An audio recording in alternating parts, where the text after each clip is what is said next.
Back for more with Chris Ryan. This is episode 16 on All Maven's branded podcast. Today we're talking about projects, music, musicians, video streaming, mics, and headphones.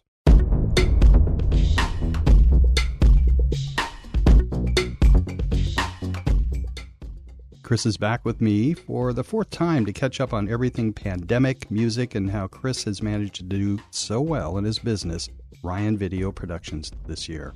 And some of the topics we cover are Chris talks about one of his most favorite projects right now with Daley Ranch in Escondido, California, what Chris is listening to, what John's listening to, that's me, and interviews with musicians and artists they've had the pleasure of spending time with. We're also going to cover a little bit about video streaming, microphones, and headphones.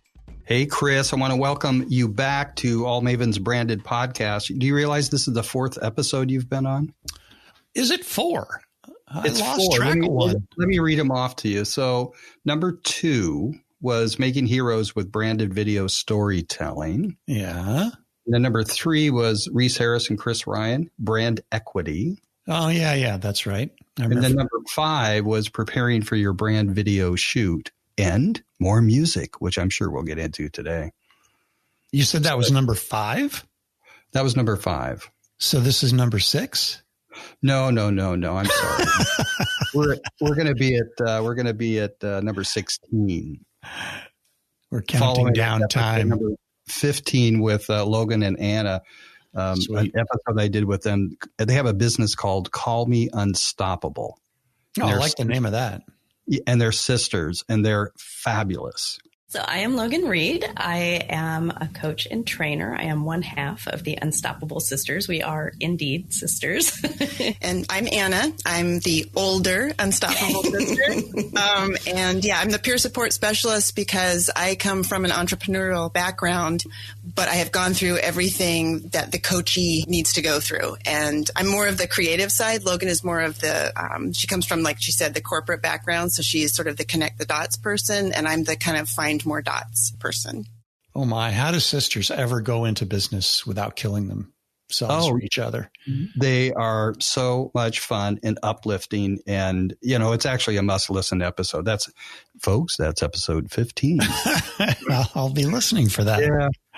So I wanted to bring you back on because first of all, I thoroughly enjoy having a conversation with you, and there's lots always to talk about in terms of music. But hey, we're still in a pandemic. Did you know that? I forgot. I've been paying attention to the election, so I just got preoccupied. Oh, I know. I was going to put it on in the background. I don't think so. But, the big question is we're still in a pandemic, but you're not acting like there is one, as far as I can tell. And part of the conversation I wanted to have is, it's like, how's it gone for you? And what have you done that's anything different? I mean, I already know some things, but when it hit, how did you think about it in terms of your business? And we should say that it's RyanVideoProductions.com, and you are so well known, liked, respected, and appreciated in the community here in Carlsbad at the chamber. It's like you're all over in people's well, that's nice of you to say. I hope it's true, but thank you. And you're supposed to say you're just saying that because it's true. I don't even know that. Well, you're just saying that because it's true. Yeah, I am. Yeah. Well, I mean, I was a little. I was rattled when the whole thing shut down in the beginning because I really was feeling, I think what everybody else was, oh my God, what's going to happen to me or my business or my customers? We all started the year with high hopes and projections and goals. I know that you and I both had some business coaching where we had some really disciplined, structured goal setting, and things were really starting to pop. And I had a very busy, March and April lined up, and then the phone just stopped ringing. Things stopped completely. And I became preoccupied with getting PPP loans and stimulus and unemployment. But it wasn't long before a few people started calling because they had to do the pivot thing hate to use a cliche, but it's a common word. Seems like everybody loves to use it, but it's a good one. A lot of people were thinking, okay, well, like one example would be one of my earlier customers that just came on because of the pandemic would be an artist who has an artist studio, and part of their business is bringing people in for group art classes where it would be like maybe a bachelor or bachelorette party or a bunch of kids. And the artist was a really nice, Vietnam veteran, super cool guy that would take people through painting class, and they couldn't have any more classes. So they wanted to do it online. So they called a videographer. I mean, that's the kind of work that has been coming up for me. So, like right now, I'm in the middle of a huge project for Daley Ranch Foundation, the Friends of Daley Ranch. It's a huge park out in Escondido. And every year they bring Escondido Unified School District kids, 7th graders, out for field trips, a whole week of field trips. And the foundation pays for the buses. And then otherwise the rangers take them on hikes and show them plants and animals and Native Indian, American culture, Native American culture. So They called me to do a series of videos because the spring semester is going to be virtual. So they wanted to have a whole educational series, and it's all being done on video. So I have to admit I've got a little survivor's guilt because some work has come to me because of the pandemic. I happen to be in a profession where people need video perhaps more than they did before. They just weren't using it the same way. So maybe they're not doing as many branding videos, but they're doing more instructional videos. So you're doing a lot more of that kind of work. Yeah.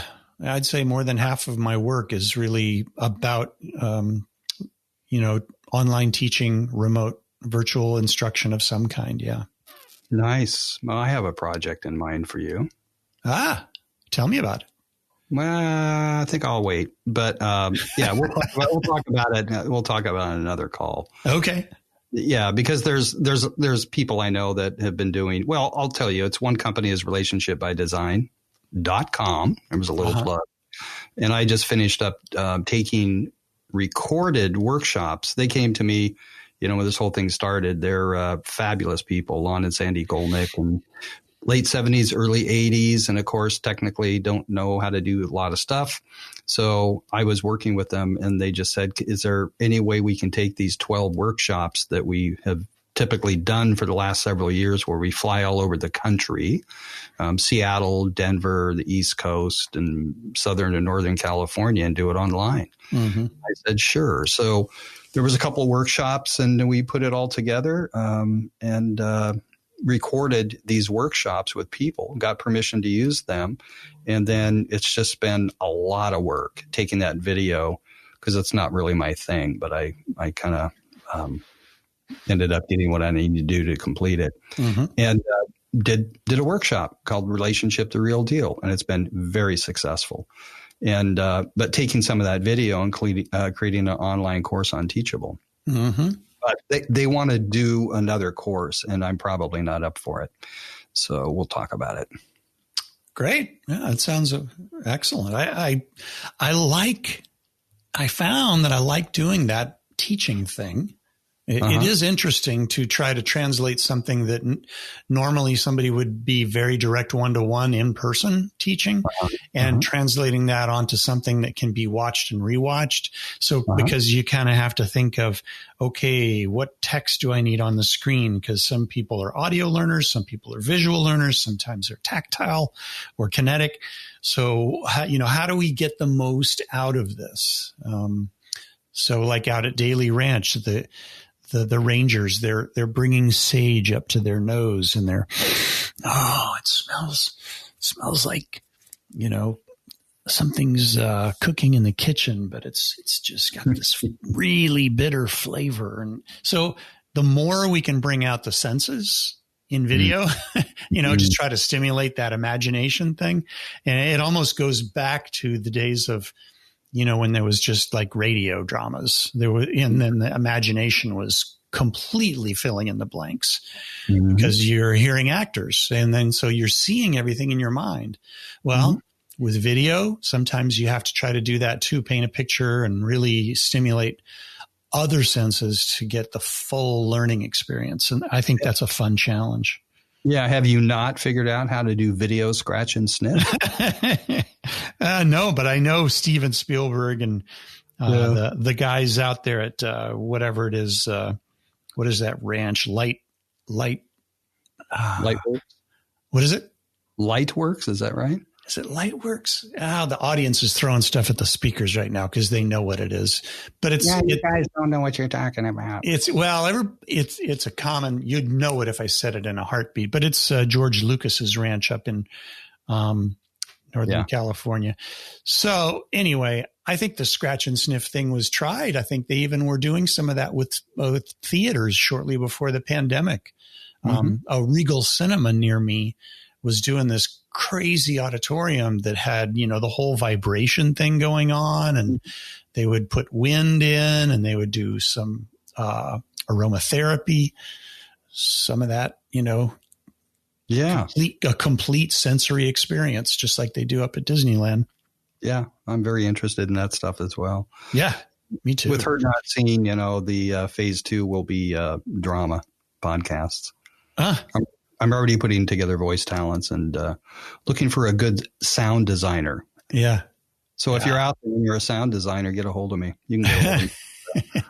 Many different places, but you can contact me at allmavensbrandedpodcast.com or wherever. So, yeah. So what, and you also kind of indicated that you're doing financially better this year than you were last year, right? Yeah, it's been a good year. I've been able to get larger projects.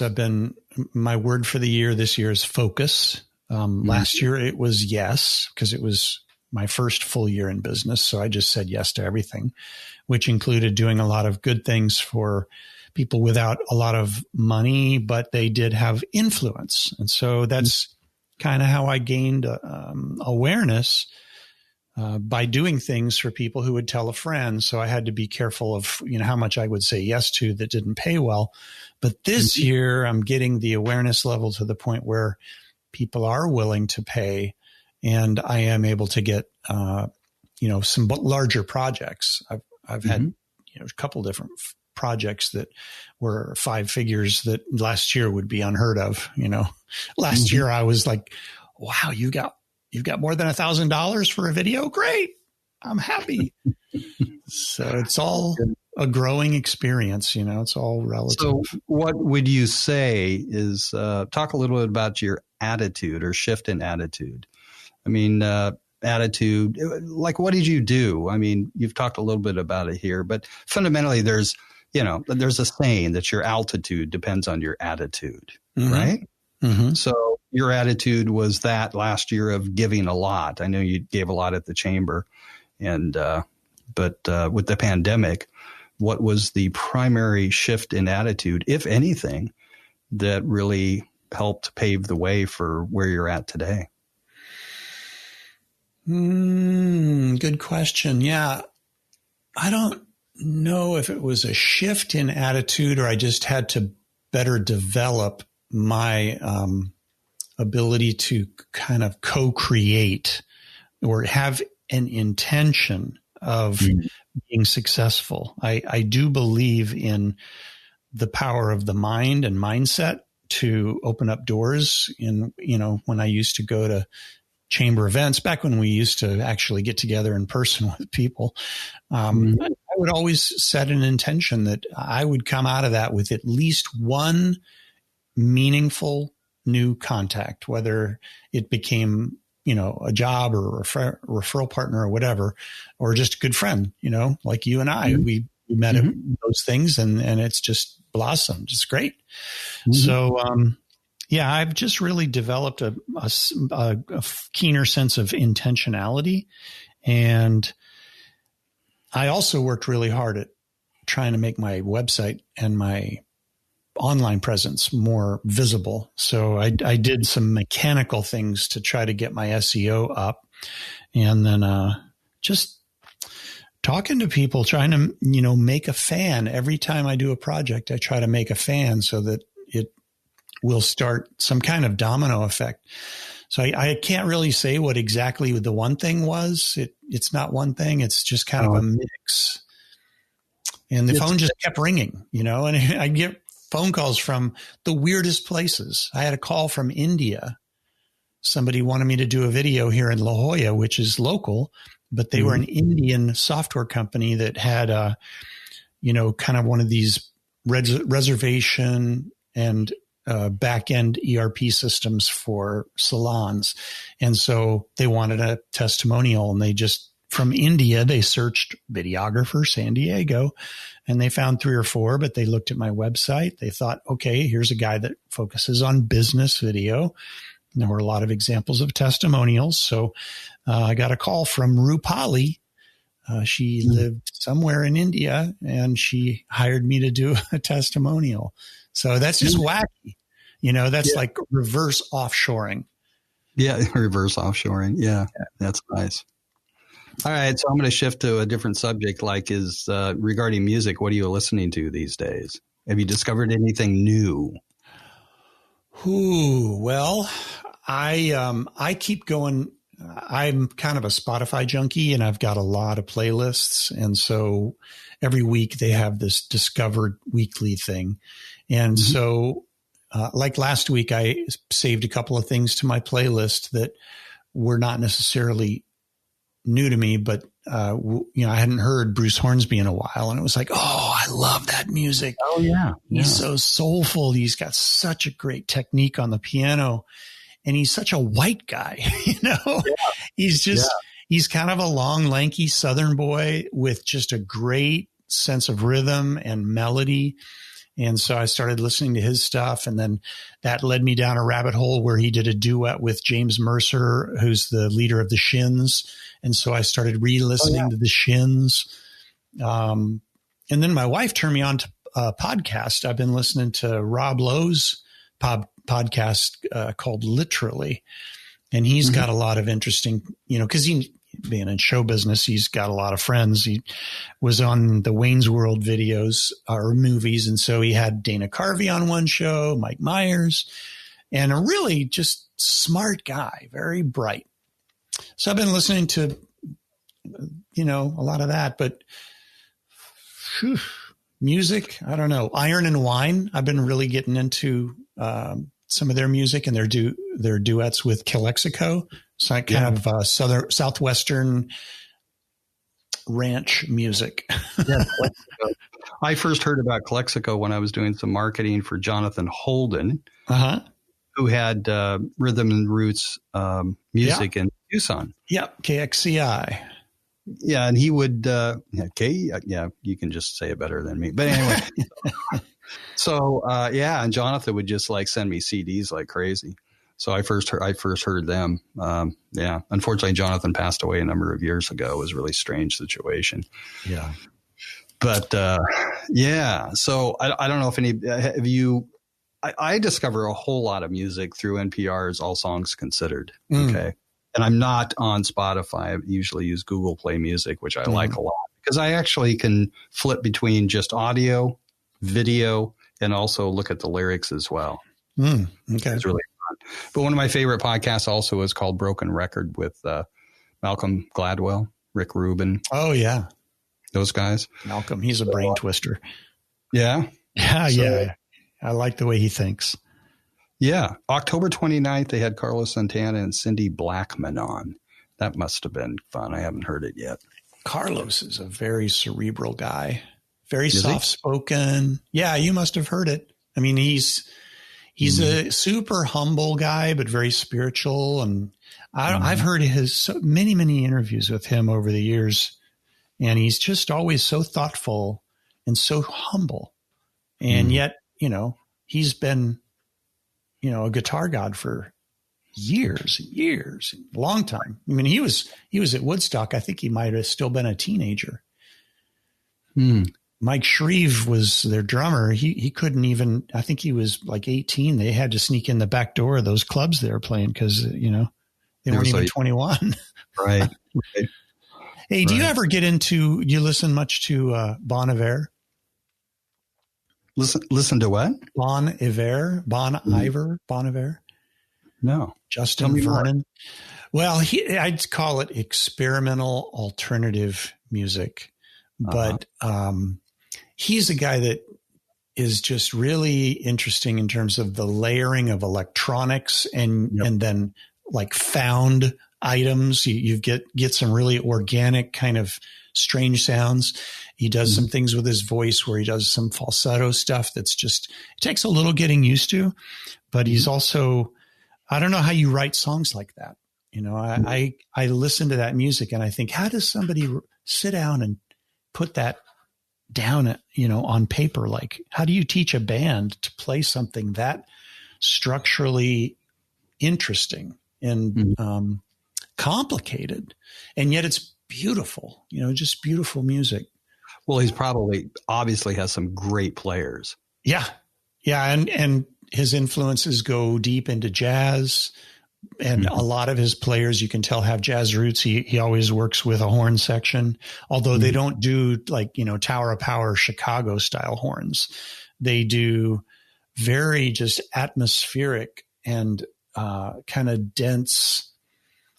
Oh, I don't know. It's texture, you know, it's very texture type music. So I highly recommend you listen to a few of Bon Iver's songs and see if it draws you in. Bon Iver, I'm going to definitely look it up. So, I'm actually going through my playlist on my phone right now.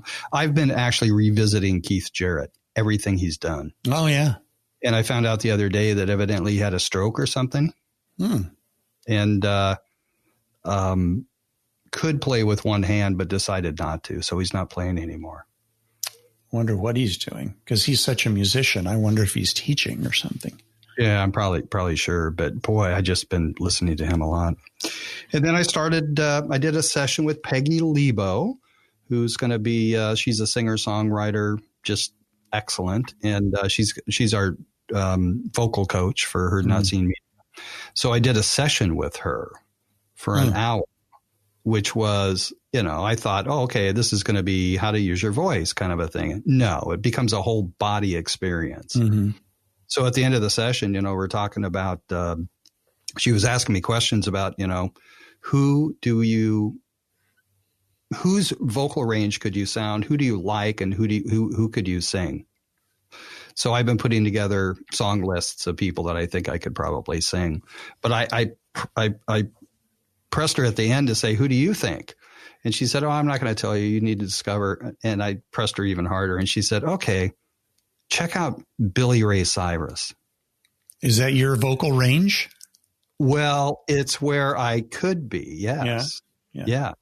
So it's not so much a vocal range. It's just like right now I have a tendency to have a really deep voice. And these are it's an example I gave her, not real deep, but, you know, she said, and she started working with me for an hour. And the next thing you know, my voice comes up and it comes stronger because I'm actually focused on my body. I'm focused on my heart in a place, you know, somewhere, you know, other than just my vocal cords.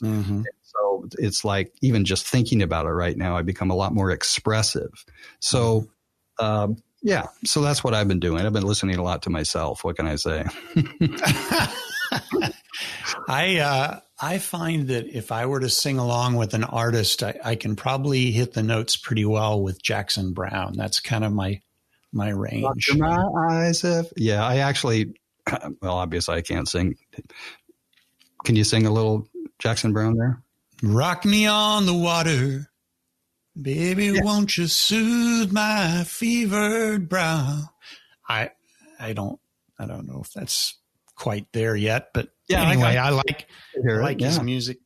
Interviewed him once down in San Diego behind the amphitheater there, and back in my radio days, he's a very, very nice guy. It's interesting interviewing people who have done a lot of radio interviews, like artists, musicians. They do a ton of that radio interview stuff where they probably don't want to do it, but they want to sell records or they want to sell tickets to a concert. So some of them, it's again about mindset. Some of them come in and they're nice and they understand, I was a DJ at the time, so I was doing my job. I was trying to help them sell tickets, trying to make them sound good. But I tell you, there were a few that were just real a-holes. Oh, really? Yeah. I tell you one that was probably one of the worst.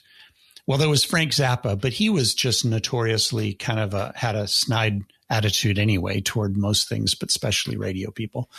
But Rick Danko from the band, he was the bass player for the band. And he came into the studio, and he and Arthur Lee from Love, they were doing a tour.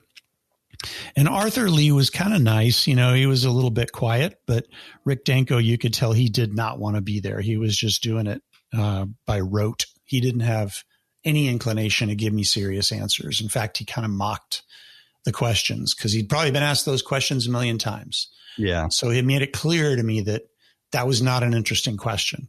And it's like, whoa, I got listeners here and they might like to know the answer to that. Stephen Stills was another one. Really? He was I think he was I don't know. I mean, he's done a lot of damage over the years. So even if he's sober, I think he's got a little bit of that slurry voice when he talks, kind of like Ozzy Osbourne. They do a little slurring of their words. But I couldn't tell that night if he had been slurring because he's drunk or slurring because of the brain damage. But I respect him as a musician like nobody else. But just sitting in a rock star trailer interviewing Stephen Stills, it's an out of body experience because you're like, oh my God, I've listened to this guy on the records for years. And here I'm sitting here with him asking questions.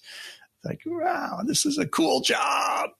Yeah, no kidding. Yeah, you're actually bringing some memories back or helping me bring back some memories I had with Mike Coster in New Mexico's Thirsty Ear Festival. And I haven't talked to Mike in years, but I had just started podcasting in 2004, 2005, and I ended up there and had some portable recording equipment. And Greg Brown, I don't know if you know who he is. America. Jazz? No. America. I don't know Greg. Oh, he's really great. Considered one of the top 10 Americana songwriters. So he was there, but didn't want to do an interview. He was back. I don't know. A lot of these people just didn't want to be in front of a microphone, I guess. That's always a good tell. If you ask them if they want to do an interview and they say no, never try to talk them into it. Yeah. Oh, come on, Greg. Fabulous. So the first interview I ever did with a real star, first time at a real radio station where I had an interview. I loved jazz. I was really into Mahavishnu Orchestra. Cool. And Billy Cobham was in town. He was doing a thing at the University of Arizona, and it was kind of a sponsorship tour for his drum company. And I went and I just said to my program director, I'm this young 20-year-old part-time guy doing overnights 3 days a week. And I was trying to, prove myself. So I said, hey, you let me borrow a tape recorder. I'll go down there and hang out and see if I can get an interview. And so I did. And I sat down there with Billy Cobham, and we were sitting in the seats in the main auditorium. And my first question, I kind of got this serious voice, and I'm like, so tell me, Billy, about your days with John McLaughlin and Mahavishnu.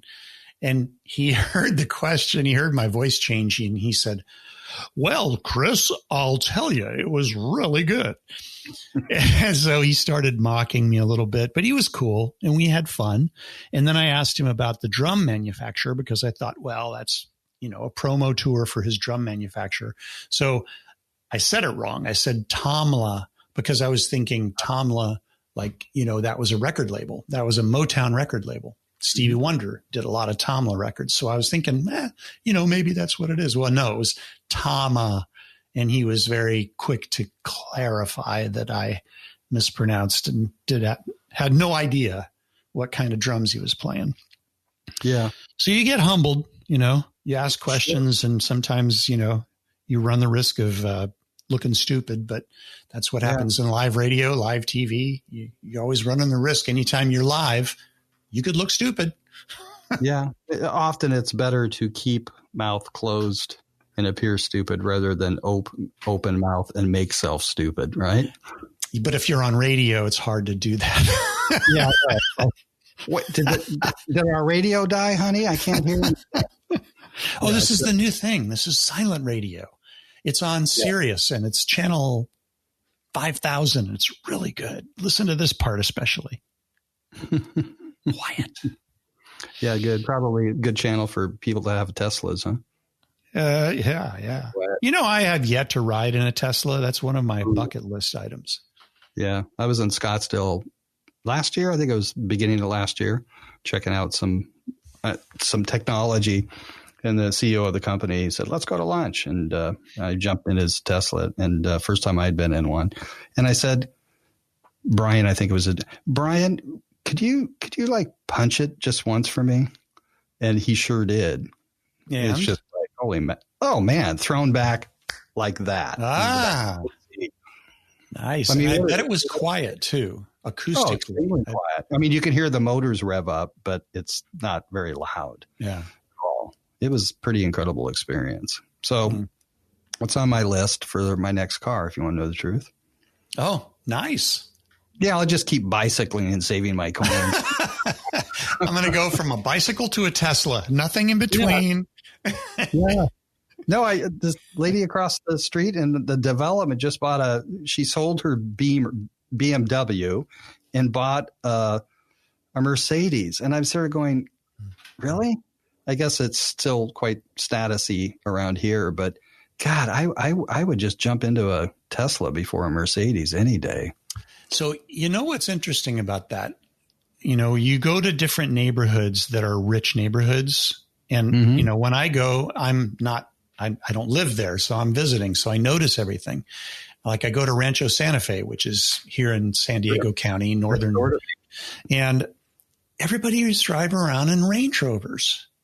Yeah. Everybody. And it's kind of, that's a niche kind of a car. It's not really a common, but there it is the car. And that's what and I think most of them were driven by the females, not to say that it's a chick car or anything, but I just think that's the car up there. But then this week I went up to Laguna Beach. My wife and I took a hike up at Crystal Cove because we took a day off.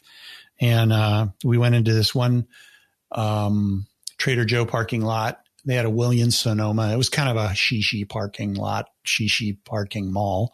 And every car was a Mercedes. So it's like, okay, here's the Mercedes neighborhood. Yeah. So if you're in Colorado, it's a Subaru Forester. Yeah. Yeah. And here where I live in Vista, it's not far from Camp Pendleton. It's like Ford F-150s. Oh, yeah. Nice. Yeah. With Trump stickers. Sure. So what's up for you in this weekend? Well, tomorrow I'm going to go up to Murrieta. We got a blind date video shoot with a guy that it's for a nutritional supplement. So blind date video. Yeah. It's like I was again, it was a Google search thing, and this company that makes nutritional vitamins and products wanted to find a videographer to go to a guy's house and videotape him talking about their product. And so I'll be doing that. So all I know is the address and the product. Unfortunately, the company hasn't yet given me any questions, so looks like I'll be winging it, which I can do. But so that's what I'll be doing Saturday. And then Sunday, I think I'll be enjoying watching some rain come down, which is kind of a rare treat. Yeah, we're all looking forward to it. One thing I wanted to ask you before we don't have to end anytime soon, but you started playing around with video streaming, right? Yeah. Starting. I'm just learning it. Yep. Okay. So tell me about it. And what are you doing? Well, who is it for? Who is it for, actually?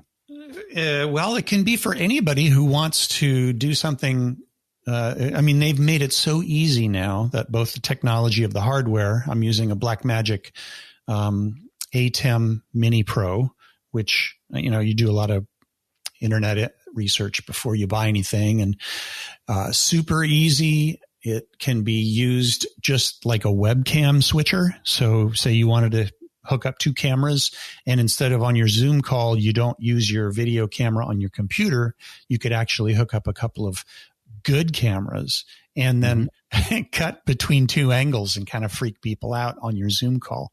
Hey, wait a minute. That looks really good. How did he do that? But then you can also put in a feed from your computer. So maybe there's a PowerPoint slide, or maybe there's video. So really it's a way to do, we're going to be doing it in a couple of weeks for one of my clients. It's a medical device company, and they have distributors all over the world. So we've got over 300 people from China, Europe, Asia, Africa, South America. And they're going to be tuning in to learn about techniques for cosmetic surgery using this tissue that you derive from fat. And it's kind of like a stem cell. It's got certain properties that help regenerate a youthful look. And they're doing a lot of research around this. So they want to do a show, kind of like The View. And they're going to do a 3-hour broadcast. They've got 3 doctors phoning in on Zoom from all over the world that are going to be guest speakers. And I'll be basically using my little streaming mixing board to cut between, face camera, a demo camera, which is pointed down on their desk, and then a back camera, which is more like a behind the scenes look. And then the 4th channel that I have is for the computer. So I'll be able to play videos and PowerPoint slides. So you had to purchase a couple of cameras for that? Sounds like. Yeah, I've got 3 cameras, and all of them either 4K or HD. So I could do a 3-camera shoot, and did one a couple of weeks ago with a friend at Oceanside Museum of Art. But he had some problems technically, so it didn't go off perfectly. That's the thing with streaming, is it's just like live radio or live TV. You can mess it up. So I'm trying to be really methodical about learning and only taking jobs that I think I know what to do without, So what's the audio connection? What's the audio interface? I mean, how do you, Well, this audio will be, I'll be picking up and broadcasting through the HDMI cable on my camera. So I'll have microphones for each of the hosts, and all the audio goes into the camera, and then the audio and video goes out through the streaming hardware on Zoom. So it's just like the microphones we're talking through right now. It just happens to feed into a camera. Yeah. Very, very nice. There's money to be made out there doing streaming, and that'll become more and more popular. I had another client that pursued me from the East Coast, and they were going to do a new, it was a startup venture capitalist investor day presentation. And they wanted, this new product with a bunch of inventors. We're going to do just like Shark Tank. They were going to get up in front of a virtual, bunch of venture capitalists, and they were going to pitch their product, and they needed to have several cameras to be able to show that. So I ended up not getting that job, but that's the kind of thing that streaming is perfect for. I want to talk to you a little bit more about that at some point. Yeah. The camera. Yeah. And check out that Blackmagic. They have beautiful. I mean, they are like an Apple type product when it comes to branding.